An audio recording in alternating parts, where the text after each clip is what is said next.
heat pumps, you're going to be colder. Your energy is going to be much more expensive. Your energy will probably be rationed. That's what smart meters are all about. You won't be able to go where you want to because most people won't be able to afford a car.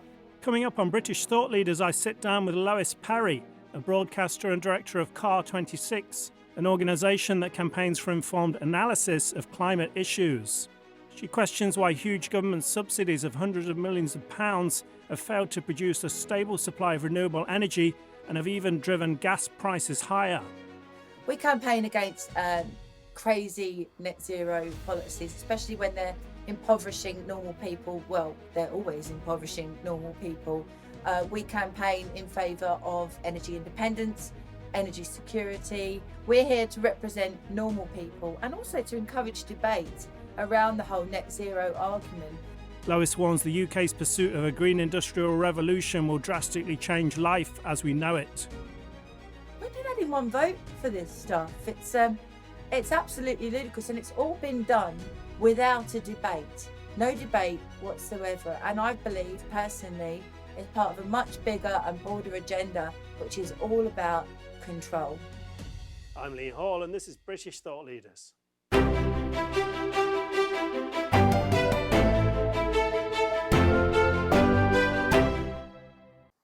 Lois Perry, thank you for joining us on British Thought Leaders. Thank you for having me. You tell us a bit about Car26 and what it hopes to achieve. Well, we set up Car26 around the time of COP26, and CAR stands for Climate Analysis Reason, and then 26 was just a bit of a Mickey take, really, because we just thought COP26 was so ludicrous. I mean, the fact that it is number 26 is in itself ludicrous, but we campaign against crazy net zero policies, especially when they're impoverishing normal people. Well, they're always impoverishing normal people. We campaign in favour of energy independence, energy security. We're here to represent normal people and also to encourage debate around the whole net zero argument. I mean, no one is allowed to discuss whether CO2 is actually causing global warming, climate change, whatever they've come up with this week, extreme weather events. No one's allowed to talk about it. And the scientists that do try and talk about it are deplatformed and ridiculed. Even scientists with Nobel Prizes, you've got people like Dr. Richard Linsden and people like that, Steve Koonin, completely acclaimed and respected physicists, scientists who, as soon as they speak out against the CO2, what I consider to be a scam, are shut down. So, yeah, we're here to put the other side of the argument. Brilliant. So, obviously, the big issue at the moment is net zero and the government's push towards it. Yeah, strange. I think, for the ordinary person, it's going to bring some pretty big changes in their lives, their cars, their houses, their travel, even their spending. Yeah. Do you think the public understand quite how much of a change is coming? I don't think they understand, although I do think that recently there is more of an awakening towards an understanding of what it means. When it's coming closer and closer, for example, the 2030, 2035 petrol and diesel vehicle motorbike deadline, where we won't be able to drive, they won't be made anymore. How will that affect most people? Most people won't be able to afford an electric car. If they can afford an electric car, the range isn't very good. There's not enough places to plug them in. And guess what? They're not any greener. They're not any greener at all. It takes more CO2, if you believe in that kind of thing, to produce an electric car. The batteries are made using minerals that are mined in Africa using child slaves. So, yeah, I mean, heat pumps, you're going to be colder.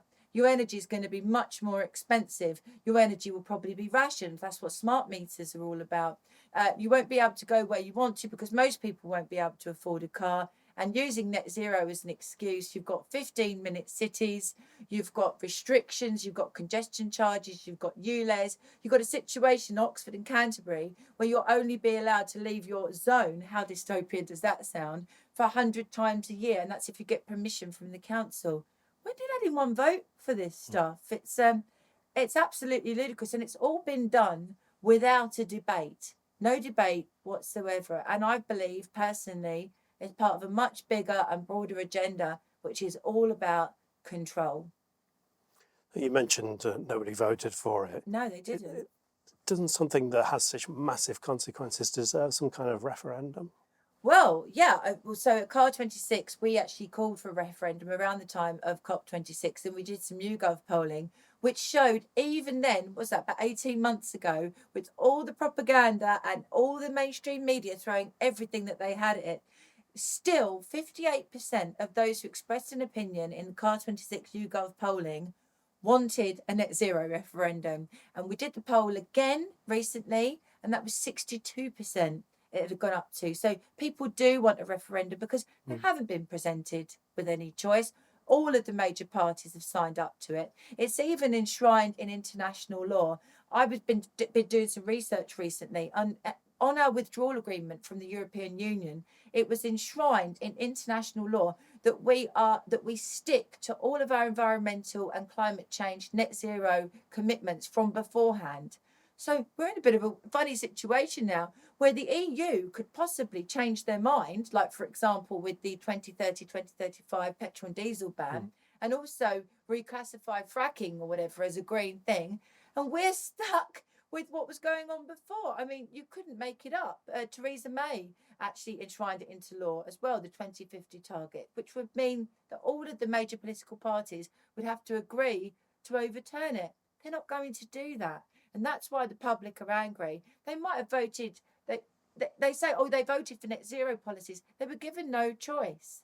And people didn't realise, like you said before, what it would actually mean to them. No driving, being cold, not being able to afford the essentials. When you've got expensive energy, it doesn't need to be expensive, by the way, because we've got so much plentiful fossil fuels available. It's unbelievable. When you have expensive energy, everything goes up. Absolutely everything. I don't know if you've seen on the adverts recently on the television. I was shocked. Nescafe, £8. When was it normal to pay £8 for a jar of Nescafe? If I spent £8 on coffee, it was a really expensive coffee. It wasn't a jar of Nescafe.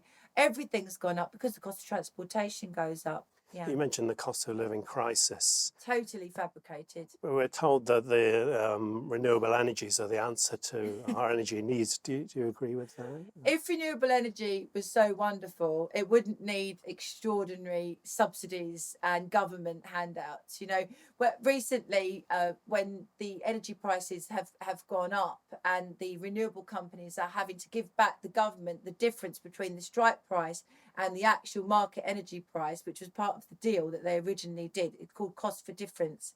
That's right, cost for difference contracts. They don't want to. So when it actually gets real and they actually have to start, you know, not taking subsidies but giving money back to the government, they won't do it. And the irony is that the reason why energy prices go up as high as they do is because we are duty bound by law to actually take any energy that's produced by wind and solar when it's available, which means we make our regular supply of gas intermittent, which means we destabilise the price, we push the price up. So you've got a bizarre situation where the fact that it's so rubbish means that it pushes the price of all energy up. It's absolutely ridiculous. So, yeah, so no, it really isn't the answer.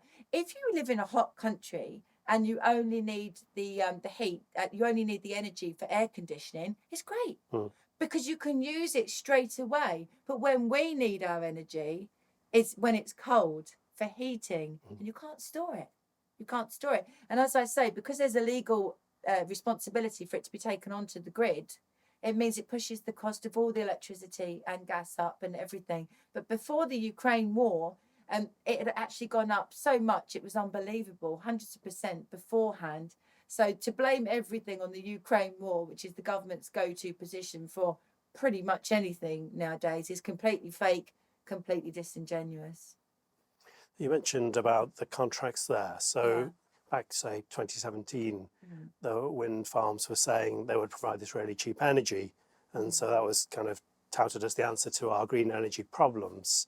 But now we get to this point and the prices they're charging are really high, despite being subsidised for billions of pounds. Well, at the beginning, they wanted to encourage people to come in and do this. They wanted to build the wind farms and everything. So they were offering a fee that for the energy that was much higher than the normal energy price. But the idea would be that even though they were overpaying in the short term, that when it got to the other way round, that they would actually honour it back the other way. So if the price that they were making went above the strike price, that they would reimburse the government. That was the idea. But what they decided to do, they didn't want to do that. So they either refused to honour the contracts or they just switched the wind turbines off. Right. So they didn't have to do it. So it was okay. They were happy to do it when they were the ones that were benefiting from it.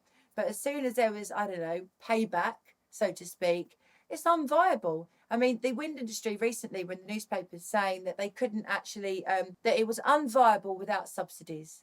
Now, if something's so great and so wonderful and so cheap, why do you need subsidies? Why can't it fly or die? You know, like the gas, oil that actually generates income. The only money that are made for these cronies of, I imagine, the civil servants who've handed out these preposterous contracts is if they're getting government money. That's your money. That's my money. It's not proper money that's generated by the oil and gas industry. But having said that, I'm not affiliated to the oil and gas industry. I've been accused of it. I wish I was. But actually, you know, if they want to give me some money, that's great. But actually, the oil and gas industry, again, that their whole thing is completely disingenuous as well, because they're benefiting. We're not using any less gas. We're not using any less oil. It's just that it's much, much, much more expensive. So you've got an insane situation where the Getty family, who've benefited obviously enormously from oil and gas and still do, you've got a situation where one of the members of their family is funding Just Stop Oil. But if you actually look at what Just Stop Oil want, they are campaigning for no new oil and gas contracts. Who benefits from no new oil and gas contracts? The people who already have the oil and gas exploration are already making the money from it. I mean, I challenged a Just Stop Oil person on GB News recently about that, and he didn't deny it. And he said, oh, we'll take money from everyone. I mean, the irony, obviously, completely lost on them. But so many of these things that are done in the name of the green agenda aren't green at all. The 20-mile-an-hour zones, for example, in London, they increase emissions. They increase emissions because you're driving more slowly. Right. If you have a ULEZ zone, you're going to have all of the cars that don't meet the standards. They're not going to scrap them. They're going to actually sell them outside of London to people in other parts of the UK. It doesn't make any sense. Another thing as well, the whole stuff about reducing our carbon emissions when we make up less than 1% of the world's overall carbon emissions. The only reason we're able to do that is because in other countries, they're manufacturing all our stuff for us. You know, you've got all the wind turbines, for example, are being made in China using coal-fired power stations, you know, to make the electricity. They can't be recycled. We've got gas, that fracked gas in America, being liquefied and shipped over here in big ships using diesel, and then, but we won't frack. We've got wood chips coming over and being burnt in Jack's, which used to be a coal-fired power station. Wood chips being brought over from America, which is in effect very young coal. Why aren't we using our own wood chips or our own coal? None of it makes any sense whatsoever. It's ludicrous. And we're like with all these things, you have to follow the money, you know. So, for example, you've got this new mad project that's being built at the moment, carbon capture. Now, I personally don't think CO2 causes any problems whatsoever. In fact, I think that we need more of it. But that's another. But even if you do, this is ludicrous. They're building a CO2 storage facility in the North Sea for it to be buried under the ground. I mean, you literally couldn't make. I actually feel like Alice in Wonderland sometimes. It's absolute insanity. But you can tell that it's a money scam because you can actually pay £10 per tonne to actually offset CO2 in the third world. They plant trees. There's ways of doing it. It's about £10 a tonne. Guess what our government is paying these shysters? Am I allowed to say shysters? Yeah. But these shysters to to bury it in the North Sea. Our government, that's you, that's me, that's the taxpayer. We're paying them £250 per tonne. So where's the 240 going? Where's it going? It is because they know it's nonsense. It's Right. just a way of making money out of thin air. You know, I often say to friends of mine, these Machiavellian individuals, whether they exist or not, sitting around stroking their cats, looking very Bond villain-esque, villain-like, you know, they literally laughing. They're saying, "Oh my God, we're actually making money out of thin air." You know, Yeah. because they are making money out of thin air. The whole thing, as I say, follow the money. But these big unilateral organisations like the UN, EU, WHO, all of those organisations, they love climate change because they say, oh, there's no borders with climate change, so therefore, we have to make decisions at an international level. It gives them more power. National governments love it because they can come up with reasons to tax people, just literally make up stuff, taxing, controlling. They love all of that.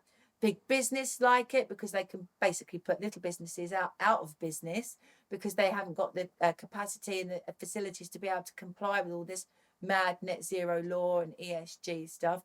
And the media love it because what do they love more than anything in the world?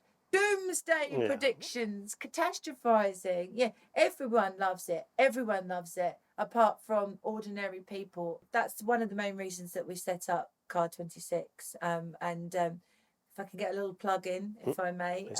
The Car 26 Lois Perry YouTube channel has loads of all of my interviews and lots of exclusive content as well with scientists, physicists, people that are directly affected by the whole CO2 stuff as well. I recently did a series of interviews called Lois Goes North, where I spoke to Francis Egan, the CEO of Quadrilla, and other top people, including Lee Anderson and Scott Benton MP, and other people like that. So there's all those kind of interviews. I wanted to see how the fact that they were about to have fracking in the north and then it was taken away, how it affected people up there. I mean, a lot of those people would have had free energy at the moment.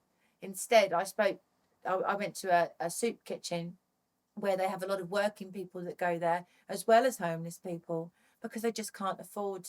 They're literally making the choice between heat or eat. But one of the saddest stories, Blackpool would have had 100%. Everyone that lived in Blackpool would have had free electricity. No ifs, no buts. If Quadrilla had been allowed to carry on there, I spoke to one girl who her electricity ran out. She had a very small baby.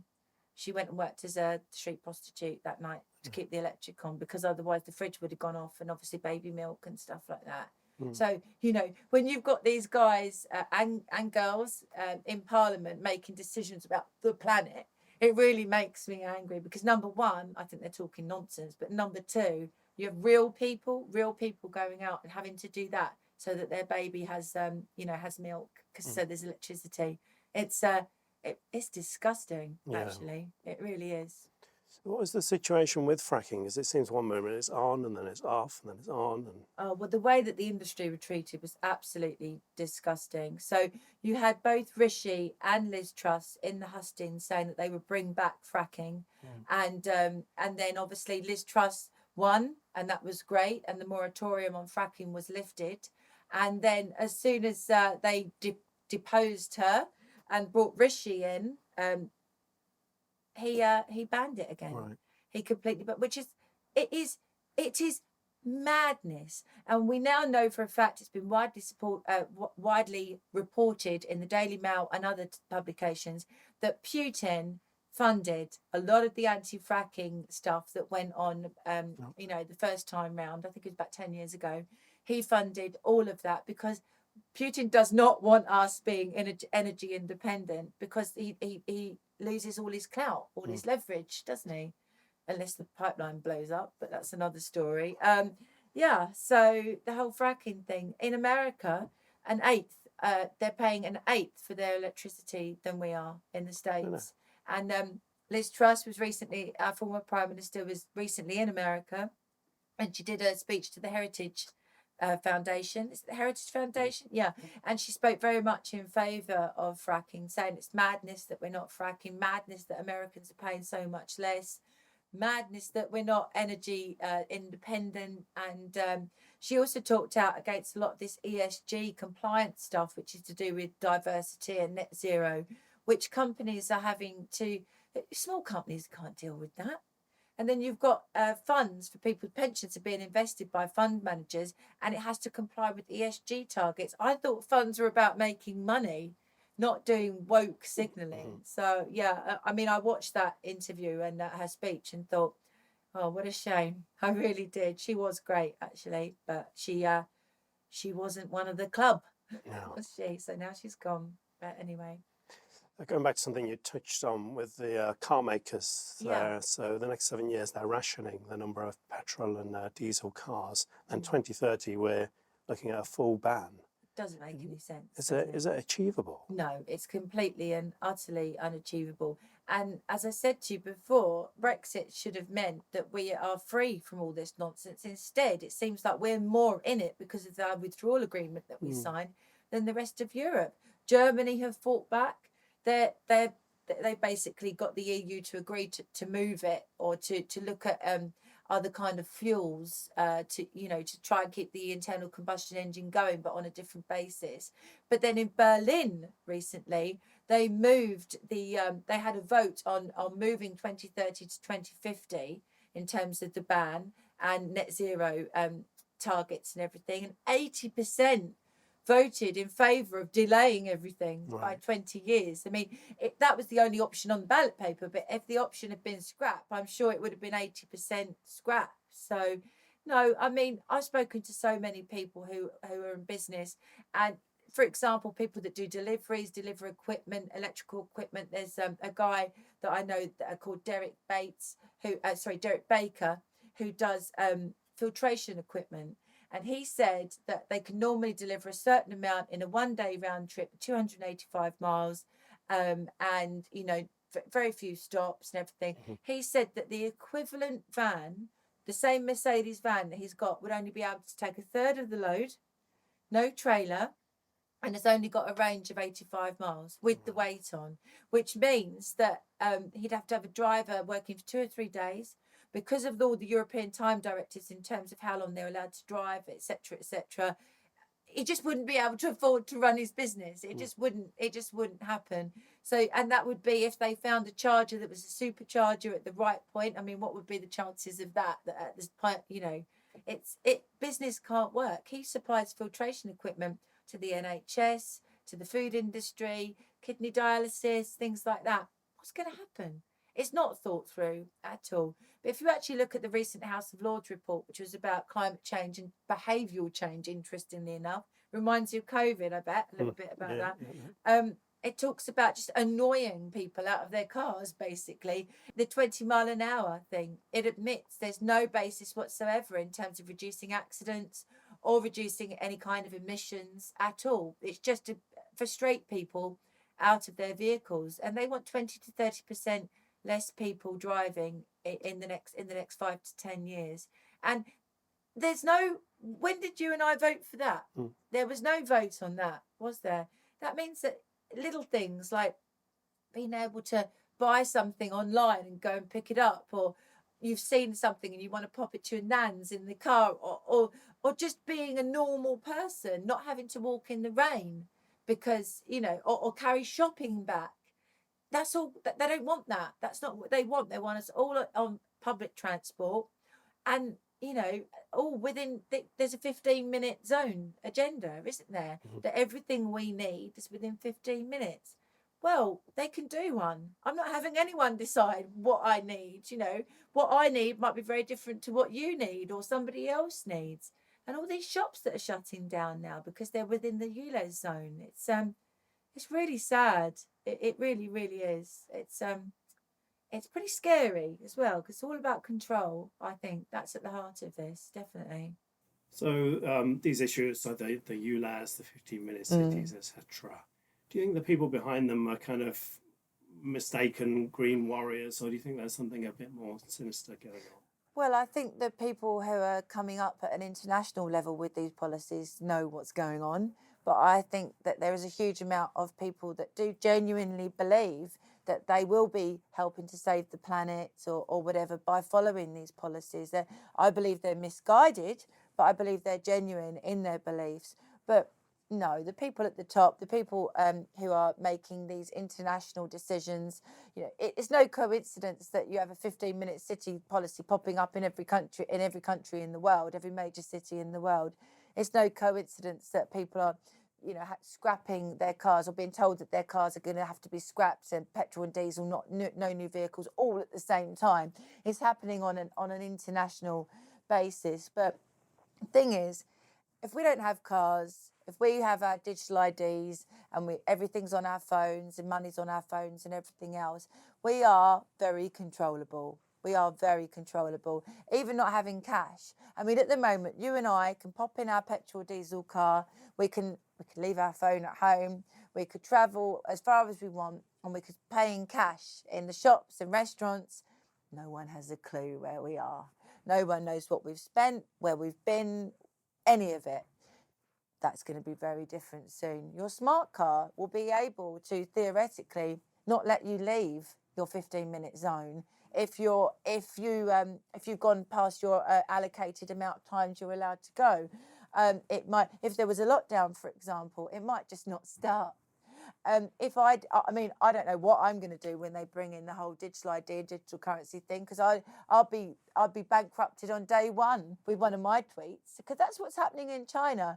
This isn't just some dystopian Orwellian Aldous Huxley thing. This is happening right now in China. You get a certain amount of points for being a good girl or boy. You get points deducted if you're not, and you can't spend your money how you want to. Now, the centralised currency that's coming in at the moment, that's being brought in, that nobody's voted for, will mean that the government will be running it. There'll be no need for banks. It will be on your phone and it will be linked to your behaviour. Your employer will also be able to tell you what you can and cannot spend money on, and it will obviously be, look at Canada. You had all the truckers that came out, just, you know, their right to protest. They were protesting against lockdown. You had little old ladies who were very sweetly and kindly bringing them out bacon sandwiches. Their bank accounts were frozen. The Canadian truckers' bank accounts were frozen. People lost their homes. There were foreclosures going on all over the place, what we call in the UK repossessions, home repossessions, because they couldn't access their money. The only people who were able to survive are people that had cash. But, you know, in America, for example, they're even trying to restrict, well, they're trying to get rid of cash everywhere, but they're even trying to restrict the buying and selling and owning of gold for normal US citizens at the moment as well. They want to get you whatever which way, you know, okay, so you're not going to use cash, you're going to use gold. No, we're going to restrict your right to own and use gold. It is scary, and it is part of an agenda. I don't believe that the powers that be that want to implement these policies have any other there's any other basis at the heart of it, at the root of it, apart from control. I really do. And everyone having the same. Although, as Orwell said, you know, we are all equal, but some of us are more equal than others. I don't think the people at the top making these policy decisions are going to be not driving. I don't think they're going to be cold. I don't think they're not going to be travelling or not eating meat and dairy, which is the other big thing at the moment, because that causes climate change. You know, so we can't have meat and dairy. But we've had two periods very recently which were much warmer than now. We've had the medieval warming period and we've had the Roman warming period.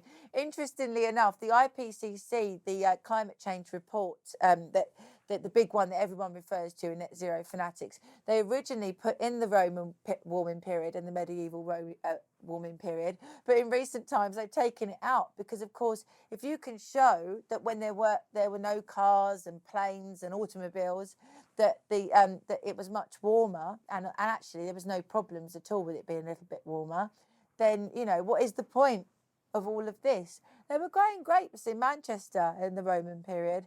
Now, I don't know if you've ever been to Manchester, but it's not really renowned for its lovely, warm, clement weather, you know. So I think it's nonsense. But the scary thing is we're not allowed to debate it. Recently, though, we have had some debate. So we've had a Clintel declaration of 1,200 scientists, one of which, the main guy, was a Nobel Prize winner, saying that they thought that there was no correlation whatsoever between CO2 and rising temperatures or lowering temperatures or extreme weather or climate change or whatever they've come up with on that day. It's I mean, it wasn't that long ago they were predicting an ice age. Now we're too hot. But then it's a bit inconvenient for them, an inconvenient truth, you might say. There hasn't been any warming at all for 10 years, none. And extreme weather events, there's no more extreme weather events now than there's ever been. And in fact, deaths from extreme weather events are down, I think it's over 90% or 95% over the last 100 years. Because if we're wealthy, if we've got money and we are a thriving economy because of cheap and plentiful fossil fuels and energy, we can navigate against any issues that might come up, whether it's too hot or too cold or whatever. But you can't if we're sitting at home impoverished. I mean, you know, do they want us to go back to the Dark Ages, literally? I don't know. But then I said to somebody the other day, that people talk about the new feudalism. There's a new Puritanism with all the woke stuff, but then there's a new feudalism. But I said, yeah, but in the feudal period, at least in that period, you were allowed to grow your own food and have a horse. They produce CO2, don't they? So what are we going to be doing? We're going to be eating prepackaged foods that are delivered. A lot of your work goes very much against the mainstream green agenda. Yeah. And do you feel the pressure sometimes of putting your head above the parapet? I love it. Yeah, I all I'm asking for is debate. And if you have a situation where they won't debate with you, then there can only be one reason. It's because they think that they might lose the argument. You know, the amount of times that my organisation has proposed to actually put on events where you have a scientist that has the same sort of beliefs that we do and can prove it, as far, you know, we say to a climate type scientist, net zero loving scientist, please come on and debate. Even if you, you know, offer to make a charitable donation, they won't do it. And the reason they won't do it is because they know they'll lose. So this is the thing, isn't it? 97% of scientists agree, this, that and the other. A very good friend of mine, Professor Brian Catt, he's a physicist and engineer. He actually told me how they worked it out. And basically what they did was they had a certain amount of papers that mentioned climate change. A computer worked out roughly what they were talking about. They weren't read by human beings. It was all sort of done by computer. So if they had climate change in the title of the paper, then what they did was they asked people whether they very much supported the idea of man-made climate change, broadly supported, not at all, no idea, or didn't at all. And if you actually take out, what they did was they then only put the people who had extreme views. So they kept in the people that were very much in agreement, that and also the people who you know, were at the other end of the scale. And actually the figure, when you take out all the bits and bobs, the don't knows or vague or whatever, it's 8%. 8% of scientists believed 100% that human beings were caused climate change. It's a very different figure. 8%, yeah, not 97, 8. And actually, if you go onto the Car 26 YouTube website, you will see that that it explained by Professor Brian Catt how they come up with this figure, and it's all can be researched and everything. It can all be looked at on the internet if people want to do their own research. So, yeah, a very different figure. But yeah, I've had a lot of abuse thrown at me. I don't really like people having a go at how I look, but I don't mind them having a go at what I say, unless it's complimentary, of course, and then they can say whatever they like. So yeah, I'm really enjoying it, actually. I feel I'm fighting the good fight. I'm Christian, although that's irrelevant. And anyone who has any faith in anything, you know, they would understand what I mean when I say I'm fighting the good fight, because it sometimes seems that, you know, there's some quite dark stuff going on, you know, whether people believe that that's spiritually dark or just immoral and wrong. You know, there's some very sinister stuff going on at the moment, and it all does seem to have some sort of connection. You know, we're having things stuffed down our throats all the time, whether that be disharmony being caused, I believe, deliberately between the races, the ethnicities, people with sexualities, stuff like that. The sort of weird agenda at the moment, trying to introduce children to change their gender and stuff like that. And then we've got the climate stuff, which has become a cult-like religion in itself, but it's taken all the bad parts of religion and not kept any of the good. You know, the whole death cult thing, the end is nigh. If you question it, you're a denier. You know, it's almost like burn the witch, burn the witch. It's very, very strange times we live in, Lee. But I'm doing my best. Where can people go if they want to find out more? Right, so I'd like it if everyone could subscribe to the Car 26 Lois Perry YouTube channel. Please subscribe because there's lots of exclusive content, and also if you want to go to www.car26.org, which is our website, and make a donation, large or small. We don't receive a penny from any large corporations or anything like that. We're completely reliant on the public's donations, and you know, I'm doing my best, but if any help that you can give Car 26 would be much, much appreciated. Thank you. Lois Perry, thank you for joining us on British Thought Leaders. Thank you for having me.